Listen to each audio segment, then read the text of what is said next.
So we are in the part of scope of total income. That is chapter number 3rd. We have already completed the introduction of tax, first chapter. Second, residential status हमने complete किया बच्चों. और now है third part है scope of total income. In the residential part which we did a 3 part: resident and ordinary, resident and non-ordinary, और एक था बच्चों non-resident. ओके ना. अब देखना पड़ता है क्या हर एक आदमी को क्या सारे इनकम पे टैक्स देने हैं, तो कौन से इनकम पे टैक्स देना बच्चों. ओके ना. तो दैट इज सेक्शन 5 बच्चों. Section 5 divide the which income will be included in total income. किसी भी आदमी के जो अगर मुझे टोटल इनकम करना रहेगा तो उसमें कौन से इनकम को इंक्लूड करना है, किसको एक्सक्लूड करना है बच्चों. That is called scope of total income. अब मान लो मिस्टर राजेश है या मिस्टर आर, क्या उसको सारे इनकम पे टैक्स भरने हैं, तो उसके टोटल इनकम की गवर्नमेंट क्या करता है, उसका टोटल इनकम है कितना इतना इनकम है, उसका आपको टैक्स देना. तो ये जो टोटल इनकम कैलकुलेट करना है बच्चों, will the all income will be added. कौन से इनकम को ऐड करना है, कौन से इनकम को एक्सक्लूड करना है बच्चों. ठीक है. तो that is called section 5 decide करता है बच्चों. तो उसके बारे में इसमें स्टडी करता है. Called scope of total income.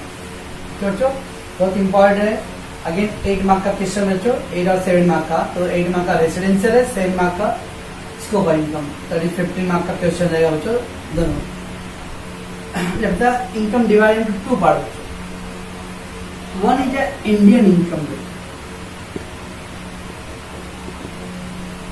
And other one is foreign income.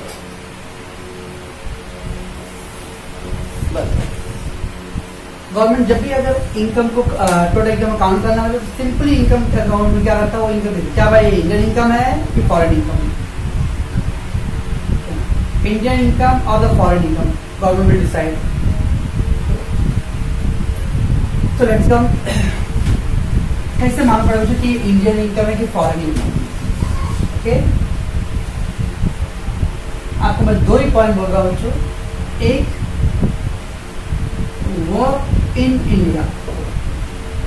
अगर आप इंडियन धरती पे काम कर रहे हो बच्चों, इंडियन सॉइल मतलब इंडियन टेरिटरी, जम्मू कश्मीर से लेके बच्चों कन्याकुमारी था और उधर अंडमान निकोबार से लेके कहीं इंडियन टेरिटरी में अगर काम कर रहे हो बच्चों, ओके, पैसे कहीं भी मिलने दो. सब मिस्टर ए वो बेंगलोर में काम कर रहा है, लेकिन बोला मेरा जो पैसा है बच्चों वो स्विट्जरलैंड के बैंक में स्विस अकाउंट में डाल दो. पैसे कहीं भी मिलने दो, इज नॉट इम्पोर्टेंट. काम कहाँ पे किया है, इंडिया में किया है. ओके ना. तो वर्क इन इंडिया, इसको हम लोग बच्चों टेक्निकल भाषा में बोलते हैं income due in India. Income due in India तो टैक्स की भाषा बोलो इनकम ड्यू इंडिया. मैं आपको सिंपल भाषा बोला वर्क इन इंडिया. अगर आप इंडिया में काम कर रहे हो बच्चों, इसका मतलब वो इंडियन इनकम है. पैसे कहाँ मिल रहा है दैट इज नॉट इम्पोर्टेंट. तो work in India.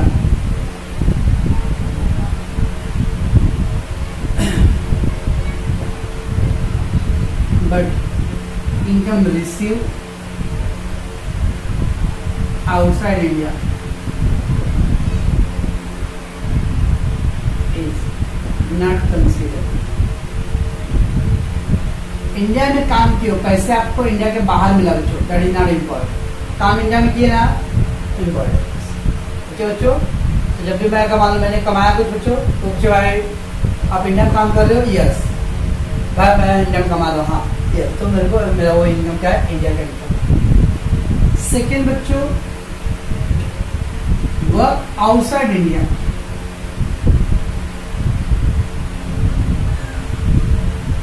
But income receive in India.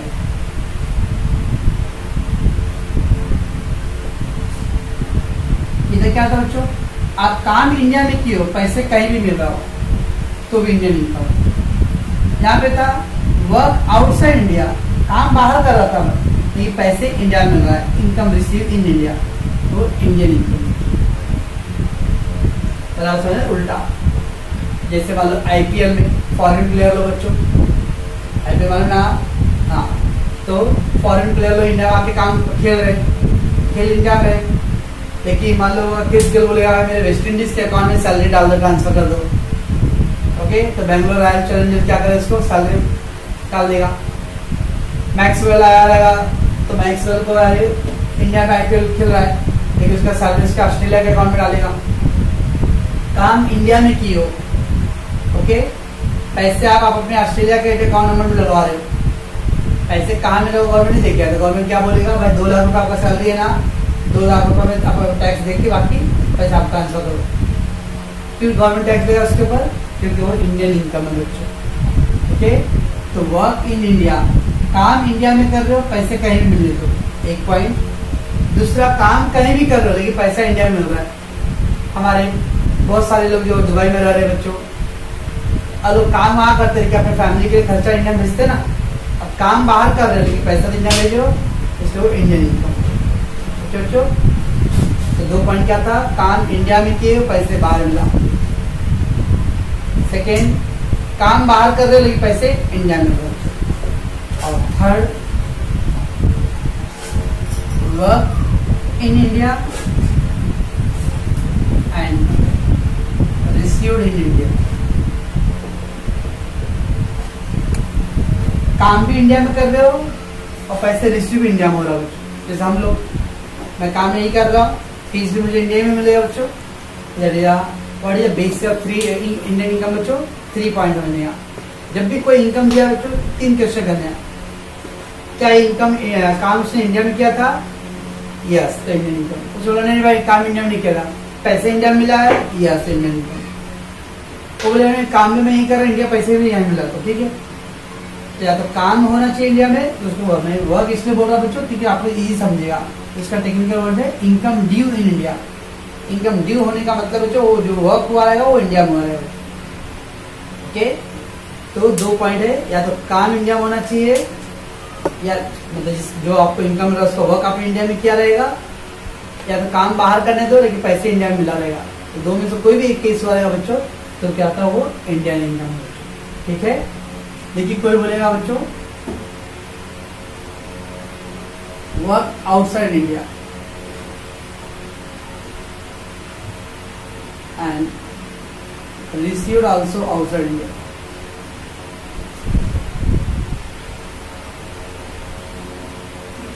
काम भी बाहर किया है और पैसे भी बाहर मिला बच्चों।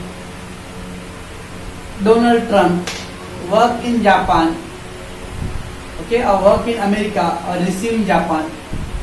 अब डोनाल्ड ट्रंप जो अमेरिका में काम कर रहा है, पैसे जापान में ले रहा है, इंडिया का कोई वास्ता है इसमें? काम तो अमेरिका में किया, पैसे कहाँ मिला, जापान मिला, उसमें इंडिया कहीं आया है नहीं, तो करिए फॉरेन इनकम। तो फॉरेन इनकम होने का सिंपल तरीका क्या है बच्चों, काम और पैसे दोनों ही इंडिया के बाहर होना चाहिए। नॉट अ सिंगल रिलेशनशिप भी था, कमाने का सोर्स भी कहाँ है, बाहर।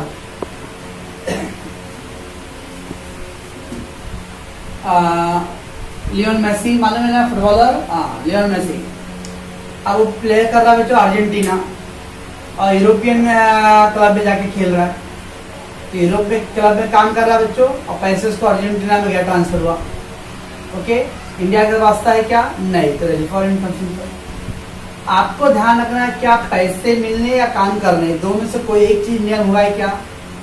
अगर काम इंडिया में हो गया, पैसे कहीं भी मिले दो, कोई मतलब नहीं। काम तुम कहीं भी करो, पैसे इंडिया में आए। आपको एक और एग्जांपल बता रहा हूँ, सी जिनपिंग सुने हो, थोड़ा पॉपुलर नाम है सी जिनपिंग।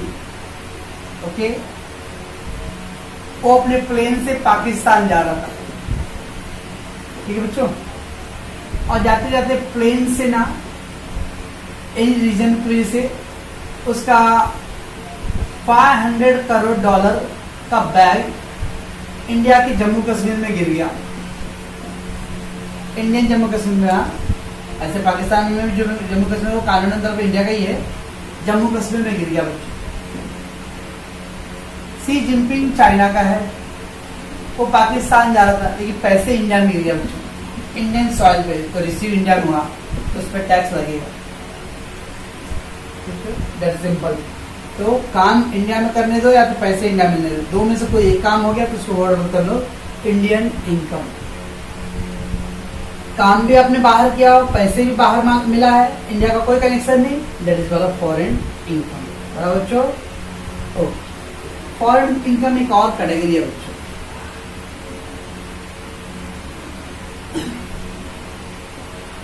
Work outside India. तो बच्चों काम बाहर किए, रिसीव्ड आउटसाइड इंडिया, पैसे भी बाहर लिए, तो चलो तो वही पढ़ लीजिए, ठीक है मालूम है। बट जिस कंपनी में आप काम कर रहे हो ना, उसका रिमोट कंट्रोल का चाबी इंडिया से चल रहा है बच्चों। तब बताओ मेरे को, कंपनी एक श्रीलंका में मैं डाला हूं, वो पर्सन श्रीलंका में काम कर रहा है, ओके बच्चों। अब श्रीलंका में काम कर रहा है, श्रीलंका में पैसे रिसीव कर लिया, लेकिन मान लो श्रीलंका उसका जो हेड ऑफिस था बच्चों वो तमिलनाडु में था, तो तमिलनाडु इंडिया में ना, तो that is called work outside India, receive outside India, but उस कंपनी का जो कंट्रोल है, रिमोट कंट्रोल की चाबी है बच्चों, that company is control by India. अगर इंडिया से कंट्रोल हो रहा है तो उसका भी कुछ कनेक्शन इंडियन इनकम से होता है बच्चों, तो उसको कैसे ट्रीट करेंगे हम लोग देखेंगे। तो फॉरेन इनकम में बच्चों दो कैटेगरी होता है, एक आउटसाइड वर्क और रिसीव आउटसाइड फुल्ली, ठीक है बच्चों। Secondly work outside, receive outside but control from India.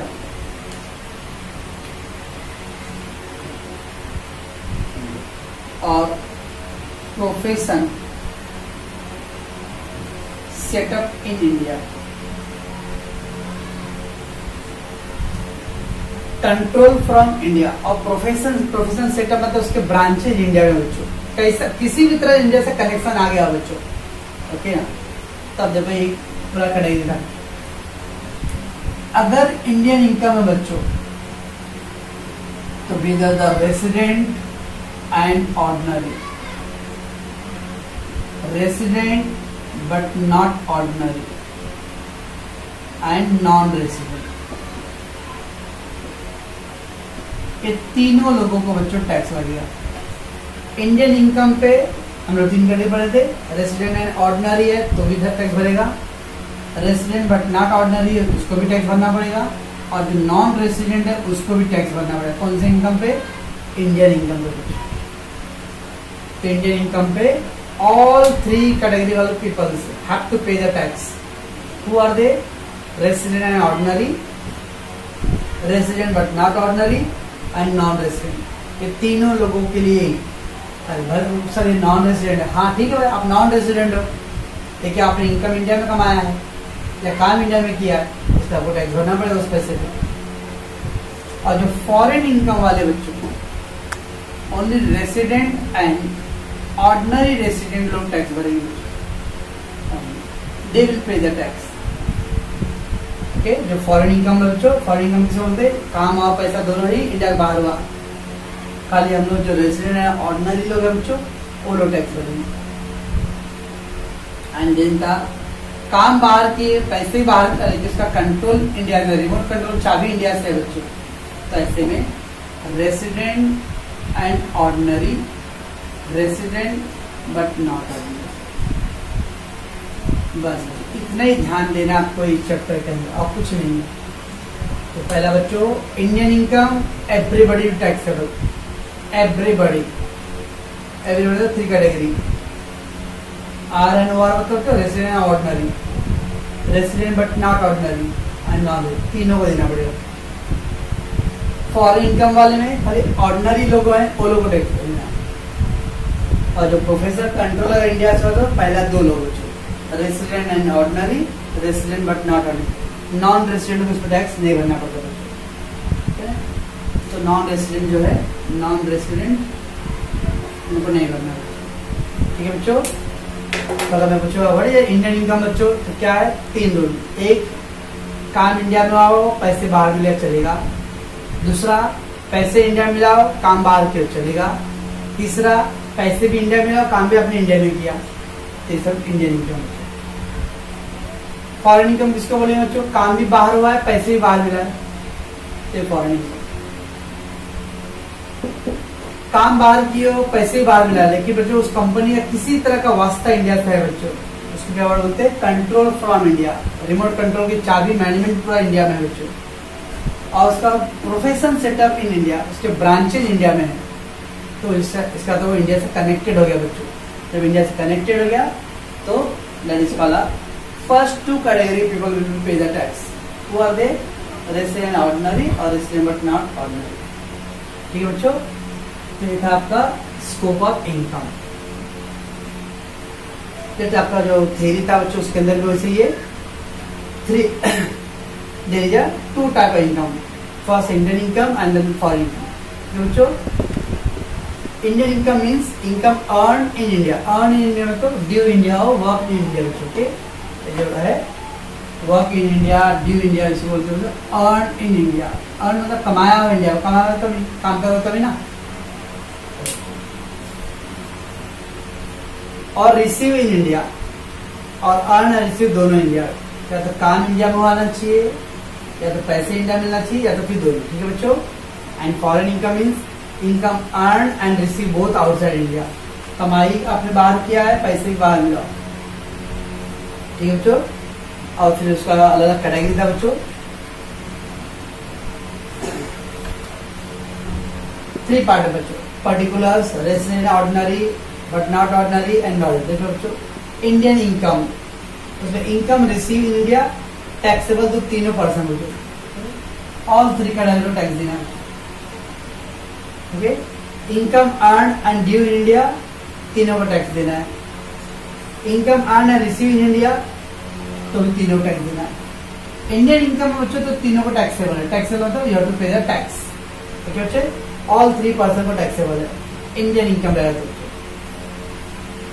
लेकिन फॉरेन इनकम में बच्चों इनकम अर्न और receive outside India, earn and receive outside India, किसको देना है? खाली ऑर्डिनरी वाले को देना है, बाकी 2 लोग को नहीं बच्चों। Resident but not ordinary, resident और एक क्या था नॉन रेसिडेंट, ये दोनों को नहीं देना है। Okay, not taxable. एंड तीसरा था बच्चों income earn and receive outside India but business is control from India, business is control from India और सेटअप इन इंडिया। ओके, तो पहला 2 लोग को टैक्स, पहला 2 लोग मतलब रेसिडेंट ऑर्डिनरी और रेसिडेंट नॉन ऑर्डिनरी, ये दोनों के लिए टैक्सेबल है बच्चों। और तीसरे कैटेगरी के लिए क्या है? नॉन टैक्सेबल, एग्जाम्प्ट है बच्चों। ओके, तो एक आपका क्या स्कोप ऑफ इनकम। कुछ नोट्स बच्चों, past untaxed profit brought in India, past untaxed profit.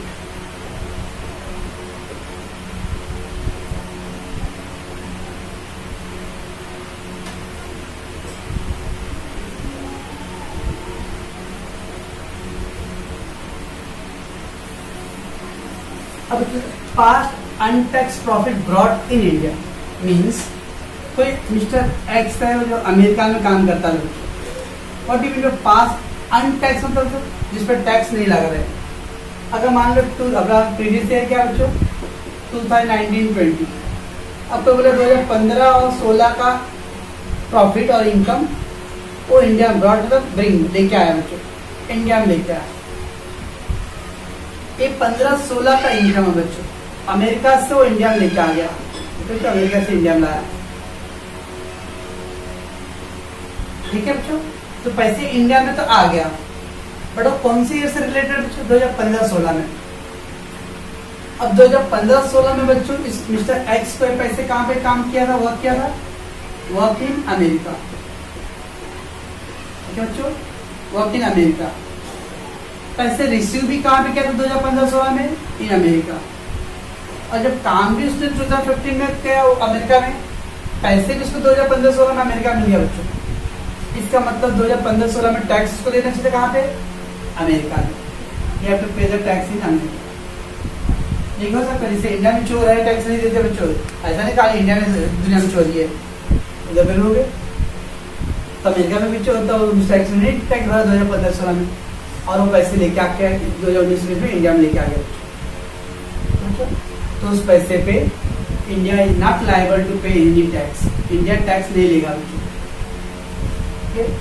वो टैक्स के किसका हकदार है बच्चों? अमेरिका टैक्स दिया। क्यों?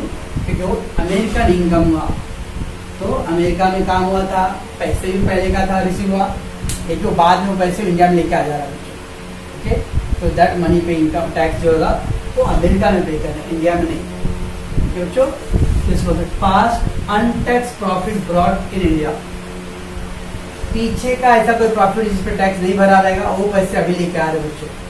ओके, बिकॉज हम लोग का रूल क्या बच्चों, इंडिया में टैक्स कब लगेगा? जब इंडियन इनकम होगा। तो ना तो काम इंडिया में किया था, ना तो पैसे रिसीव इंडिया में सर लाया ना, लाया लेकिन कभी वो पहले का पैसा था।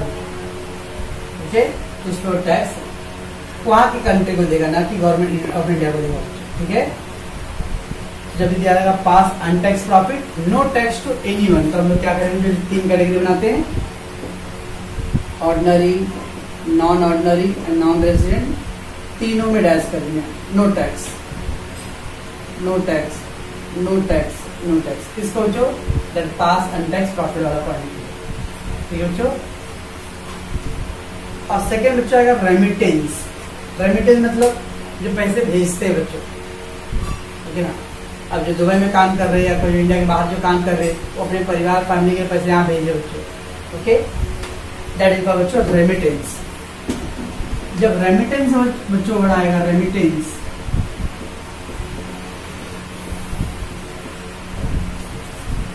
तो रेमिटेंस में आना बच्चों खाली ऑर्डिनरी जो पर्सन था, रेजिडेंट एंड ऑर्डिनरी, उसको ही टैक्स लगता है, बाकी नॉन ऑर्डिनरी और नॉन रेजिडेंट को टैक्स नहीं लगता है पैसे पे बच्चों। Remittance mean to send the money, money send करना या फिर ट्रांसफर करना। तो दुबई में कमा के वो इंडिया भेज रहा है, रेमिट कर रहा है, जस्ट सेंड। अब बच्चों दुबई में जब कमा रहे वर्कर लोग तो क्या लगता है? दुबई वाले लोग को टैक्स नहीं लग रहा है, दुबई वर्कर फ्री में काम कर रहे, नो। वो लोग दुबई मालूम आपको, दुबई में टैक्स के पैसे से पूरी दुनिया चल रहा है। ओके ना, तो डेट रेमिटेंस, बट बिकॉज हमारे ऑर्डिनरी पर्सन बच्चों, तो ऑर्डिनरी व्यक्ति को तो टैक्स देना पड़ेगा, नॉन ऑर्डिनरी या नॉन रेजिडेंट उसको टैक्स नहीं देना होता है। तो 2 पॉइंट था, एक पास अनटैक्स प्रॉफिट आया तो किसी को टैक्स नहीं देना है, लेकिन रेमिटेंस वर्ड आया बच्चों तो पहला कैटेगरी के व्यक्ति को टैक्स देना पड़ता है, बाकी 2 लोगों को टैक्स नहीं पे करता है। That is rule of income tax. ठीक है,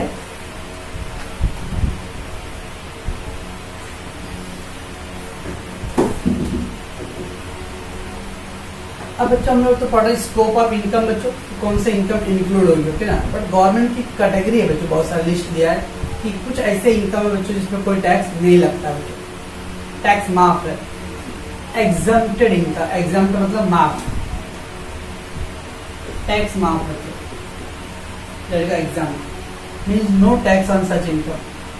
तो बहुत सारे लिस्ट है बच्चों, अभी हम देखेंगे कि कौन कौन से ऐसे इनकम जिसमें कोई टैक्स नहीं भरना होता बच्चों। प्योर व्हाइट मनी, पहला बच्चों तो दिया पर्सनल गिफ्ट,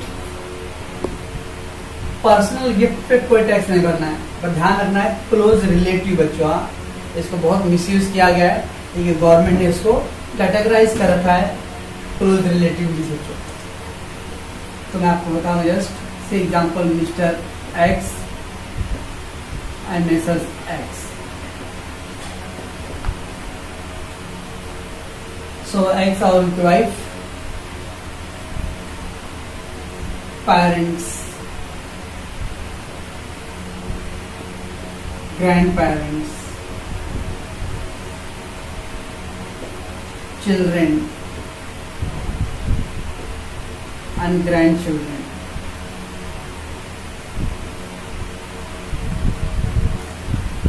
X को के पेरेंट्स है बच्चों, हम मिस्टर अपना एक्स जो है एसएससी है बच्चों, तो एक्स को उनको टैक्स देगा। अगर एक्स के पेरेंट्स को गिफ्ट कर रहे बच्चों, नो टैक्स। एक्स के ग्रैंड पेरेंट्स गिफ्ट कर रहे, नो टैक्स। एक्स के बच्चे का गिफ्ट कर रहे, नो टैक्स। एक्स के पोते पोते ग्रैंड चिल्ड्रन कर रहे बच्चों, नो टैक्स। पेरेंट्स के ब्रदर सिस्टर है बच्चों, क्या था बच्चों, पेरेंट्स के ब्रदर सिस्टर एक्स के क्या होंगे, चाची चाची uncle, uncle and aunty.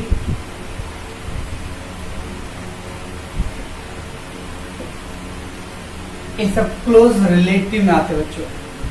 Mister x के लिए उसके पेरेंट्स, अब पेरेंट्स के ब्रदर सिस्टर होते हैं बच्चों, और पेरेंट्स के ब्रदर सिस्टर, हाँ, तो एक्स के लिए क्या होगा, अंकल आंटी, ये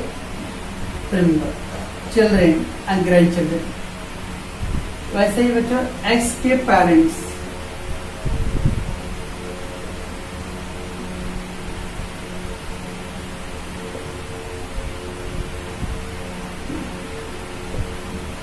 अब बोलना मत एक्स के चिल्ड्रेन, उनकी दोनों के चिल्ड्रेन है ना। तो अब एक्स उसके वाइफ के पेरेंट्स बच्चों, ग्रैंड पेरेंट्स नहीं उनके यहाँ, ये कुछ ज्यादा रिश्ता हो गया, पेरेंट्स, और उनके ब्रदर सिस्टर के आगे साले साली बोलते हैं, जैसे brother in law sister in law, बस they will included in the, ये है क्लोज रिलेटिव बच्चों। इतने लोगों से टैक्स मिलेगा, आप कभी टैक्स का पूरा बुक होता है बच्चों, उसको जाके देखोगे तो आपको हंसी आएगा कि ये रिश्ता रिलेशनशिप। इतने लोगों से टैक्स अगर इनकम मिल रहा है बच्चों, गिफ्ट मिल रहा है सॉरी, तो उस पर नो टैक्स है। बट इसको छोड़ के किसी और से मिल रहा होगा तो यू हैव टू पे द टैक्स। बच्चों मिस्टर एक्स के पेरेंट्स, ग्रैंड पेरेंट्स और ब्रदर सिस्टर, जैसे अंकल आंटी हो गए उनके बच्चों, और बच्चे और पोते हो। वाइफ के लिए बच्चों, वाइफ के जो पेरेंट्स हैं और उनके ब्रदर सिस्टर, तो इसका मतलब एक्स के भाई, और ये भी आएगा बच्चों, ब्रदर सिस्टर। अब पेरेंट्स के ब्रदर सिस्टर क्या बच्चों, उनके अंकल आंटी और ब्रदर सिस्टर। मिस्टर एक्स के भी ब्रदर सिस्टर होंगे बच्चों, so that included in the part of close relative बच्चों। अगर क्लोज रिलेटिव से गिफ्ट मिलता है बच्चों तो पूरा एग्जाम होता है, ठीक है बच्चों।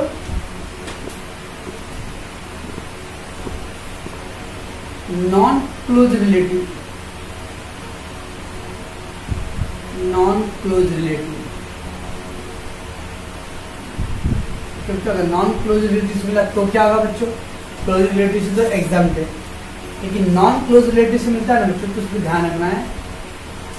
ऑन मैरिज, क्योंकि मैरिज इंडिया में क्या है, यूनिवर्सल बच्चों, तो जब यूनिवर्सल है तो हम लोग सबको बुलाते हैं, चाहे रिलेटिव है नॉन रिलेटिव। तो अगर ऑन मैरिज पे आ रहा है बच्चों, फुल एग्जाम।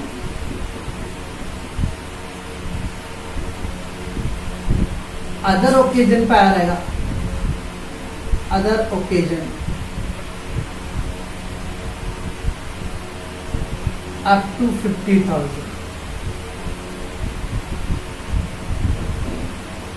तक एग्जाम। मेरा समझना बच्चों, पर्सनल क्लोज रिलेटिव से गिफ्ट मिलता है बच्चों, तो एनी अमाउंट है, 10 लाख का मिले, 15 लाख का मिले, जो भी मिला भाई पूरा एग्जाम पे। अपन भाई 10 लाख 15 लाख गिफ्ट भाई, तो बड़े लोग की बात चल रहा है, हम middle class lower middle class की बात करें हम लोग, तो पर्सनल गिफ्ट अगर क्लोज रिलेटिव फुल्ली एग्जाम, पूरा मार्क, फुल्ली एग्जाम बच्चों। लेकिन अगर मान लो नॉन क्लोज रिलेटिव है, नॉन क्लोज रिलेटिव है तो उसमें दो कैटेगरी है। अगर उसने नॉन क्लोज रिलेटिव है और उसने मैरिज के दिन अगर गिफ्ट किया रहेगा बच्चों तो पूरा माफ है। मैरिज छोड़ के किसी और बर्थडे में आया, एनिवर्सरी में आ रहा है तो नहीं, फिर अदर ओकेजन में आएगा तो खाली अप टू 50,000 तक माफ है, बाकी के अमाउंट पे टैक्स भरना। मान लो अगर किसी के बर्थडे पे आके 2 लाख का गिफ्ट किया तो खाली 50,000 तक एग्जाम है। अब 2 लाख का बोल रहा हूँ तो अंतिम भाग्य लोग हंसेंगे कि हम लोग बात कर रहे 2 लाख की बात कर रहे, मतलब अमिताभ बच्चन लोग भाई उन लोग की बात कर रहे हैं हम लोग, ओके ना, मुकेश अंबानी लोग की बात कर रहे हैं हम लोग, ओके। अब 2 लाख का है तो 50,000 तक माफ है, बाकी के 1.5 लाख पे टैक्स भरना है, ठीक है बच्चों।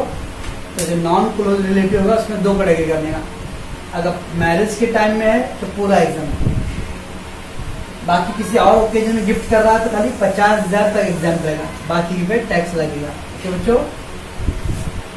नेक्स्ट है डिविडेंड फ्रॉम इंडियन कंपनी। अभी हम लोग डिविडेंड पढ़े इन्वेस्टमेंट चैप्टर बच्चों। अगर इंडियन कंपनी के शेयर में आपने पैसे इन्वेस्ट किया, वहां से डिविडेंड मिल रहा है तो अंडर सेक्शन 1034 बच्चों, तो 1034 सेक्शन के थ्रू क्या हो एग्जाम के बच्चों। और ये बच्चों इंडिया में पिछले 50 सालों में हंसी भी आएगा, जोक भी लगेगा और करप्शन का सबसे बड़ा अड्डा बन गया है। Agriculture income in India under section 10(1) exam 10(1) मतलब देश का पहला रूल बनाएगा माफ में कि एग्रीकल्चर इनकम माफ रहेगा। एक तरफ तो बोलते हैं कि भाई एग्रीकल्चर किसानों का इनकम होता नहीं, और दूसरी तरफ भी माफ भी है।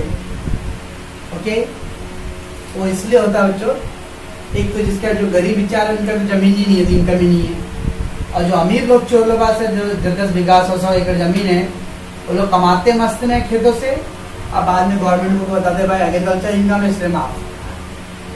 ओके ना, ये है अमीर लोगों का डबल स्टैंडर्ड। तो ज्यादा वो जमीन रखेंगे, ऐसा नहीं कि इंडिया में एग्रीकल्चर से कुछ नहीं होता बच्चों, हाँ एग्रीकल्चर बहुत कुछ होता है। ओके, लेकिन गरीब किसान को तो भाई जमीन ही नहीं है उनके पास, लेकिन जो अमीर लोग हैं वो लोग कमा लेते हैं एग्रीकल्चर से, बाद में गवर्नमेंट को दिखाते हैं एग्रीकल्चर इनकम है तो उस पर कोई टैक्स लगेगा नहीं भाई। ओके, अगर मान लो कभी बाढ़ आ गया, भूकंप आ गया तो बच्चों क्या आएगा, फिर उनको गवर्नमेंट से फंड मिलता है। तो ये था बच्चों, ये 3 इनकम था जो अभी और भी बहुत सारी लिस्ट है, हम लोग बाद में चैप्टर में देखेंगे। तो पर्सनल गिफ्ट हो गया बच्चों, डिविडेंड फ्रॉम इंडियन कंपनी, और agriculture income in India. India में एग्रीकल्चर इनकम होना चाहिए, किसी और देश में जाके जमीन खरीद रहे हो वहां पे नहीं। ये सब एग्जम्प्टेड इनकम है बच्चों, ठीक है। एम्बेसी बच्चों, इसको हिंदी मतलब राजदूत। अब है क्या बच्चों, से सपोज दैट मेरे को अगर कहीं जाना है, अमेरिका जाना है बच्चों, ओके ना, तो फिर वीजा लगेगा, पासपोर्ट लगेगा, वीजा बच्चों। तो वीजा कौन देगा? अगर इंडिया वाले ही इंडियन गवर्नमेंट के हाथ में था वीजा देने का बच्चों, तब तो फिर इंडिया में अनएम्प्लॉयमेंट होता नहीं बच्चों। गवर्नमेंट क्या करता, जो भी बेरोजगार था सबको वीजा बना के दे देता अलग अलग कंट्री में, किसी को अमेरिका भेज देता, किसी को यूएसए भेज देता, कनाडा भेज देता, किसी को यूरोप में भेजता। ऐसा नहीं होता बच्चों, गवर्नमेंट ऑफ इंडिया खाली पासपोर्ट बनाता है, वीजा गवर्नमेंट ऑफ इंडिया नहीं देता है। ओके, इंडिया के बाहर जिसको जाना है, सब अमेरिका में जाना है बच्चों, तो जब आप अप्लाई करते हो, फॉर्म भरते हो, सब ऑनलाइन जो भी फॉर्म भर रहे हो बच्चों, ओके, मान लो अमेरिका में, तो आपका डॉक्यूमेंट अब अमेरिका भेजना पड़ेगा बच्चों। तो अमेरिका से आना जाना नो, तो क्या होता है, इंडिया एंड अमेरिका। अब इंडियन पब्लिक को अमेरिका जाना है बच्चों, तो अमेरिका का एक ऑफिसर, अमेरिकन ऑफिसर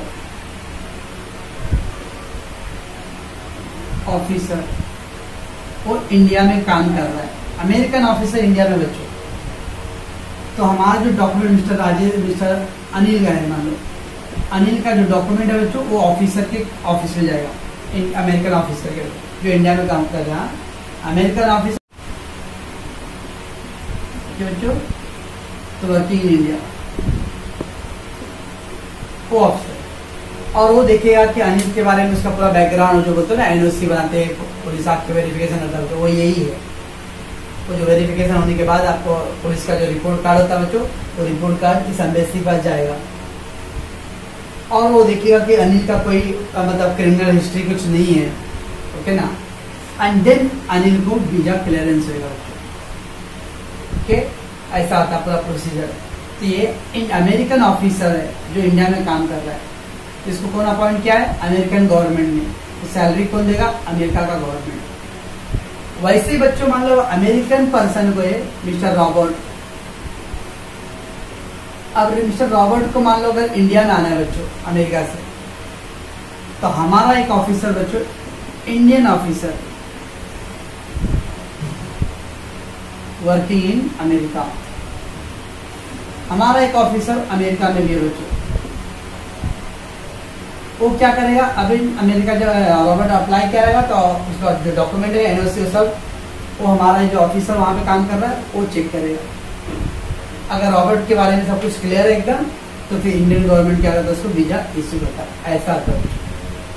तो that means when the two country जो रिलेशनशिप होता है बच्चों, तो इंडिया का और जो India versus America, India versus China, India versus Pakistan, India versus Japan, जब भी दो कंट्री बीच में रहेगा बच्चों, तो वहाँ की कंट्री का एक ऑफिसर इंडिया में काम करता है, हमारा एक ऑफिसर वहाँ काम करता है।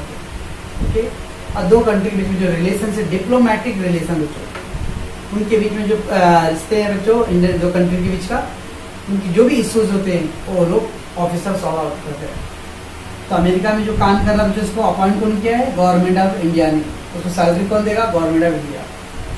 ऑल द खाली रह रहा वहाँ पे, एक तो इंडिया को रिप्रेजेंट कर रहा है बच्चों, ठीक है ना। इसी वर्ड एम्बेसी। आप लोग सुषमा स्वराज सुने? सुषमा स्वराज ये सभी नहीं है, ओके। हमारे एक्स फॉरेन मिनिस्टर थे, विदेश मंत्री। उस टाइम उन्होंने एम्बेसी को इतना पॉपुलराइज कर दिया बच्चों। जो भी हमारे इराक में, ईरान में इस समय जो युद्ध चल रहा था, हमारे लोग वहाँ फंसे थे बच्चों, ओके। तो उन्होंने एम्बेसी को कॉल कर करके हमारे लोगों को सेफ जगह पर लेके आना। तो वहाँ से उसको इंडिया में अभी जब देखो कोरोना के केस में जब वुहान में था, तो आप बीच में सुने फरवरी मार्च में कि पाकिस्तान ने अपने छात्रों को नहीं बुलाया कि इंडिया के लोगों ने हमारा प्लेन गया वहाँ से लेके आया। तो कैसे इंडियन गवर्नमेंट पहले हमारे एम्बेसी जो वहाँ पे काम कर रहे उनको कॉल किया रहेगा कि देखो भाई कहाँ पे इंडिया के लोग वहाँ पे हैं, उनको कांटेक्ट करके जिनको आना है उनको पहले उनके डेटा कलेक्ट करोगा। अंतिम वो डेटा इंडिया में लेकर आए, मतलब गवर्नमेंट को दिया, गवर्नमेंट ने उनको सैंक्शन किया। दैट वर्ड एम्बेसी होता है, ओके। इस चैप्टर में कहीं भी क्वेश्चन आएगा एम्बेसी का मतलब। तो embassy means is a person appointed by government of India, okay. वैसे इंडिया की एम्बेसी इंडिया अपॉइंट करेगा, वहाँ दूसरी कंट्री की एम्बेसी वहाँ की गवर्नमेंट अपॉइंट करता है उसको, ओके। सैलरी काम उस जगह पर कर रहे बच्चों, बट सैलरी के कौन देता है? गवर्नमेंट ऑफ इंडिया देगा, ठीक है बच्चों। ये था बच्चों एक चैप्टर के अंदर स्कोप ऑफ इनकम। थ्योरी तो नहीं है, खाली अपने को foreign income versus Indian income का थ्योरी पढ़ना है, ठीक है बच्चों। और कल हम इसमें सम करेंगे।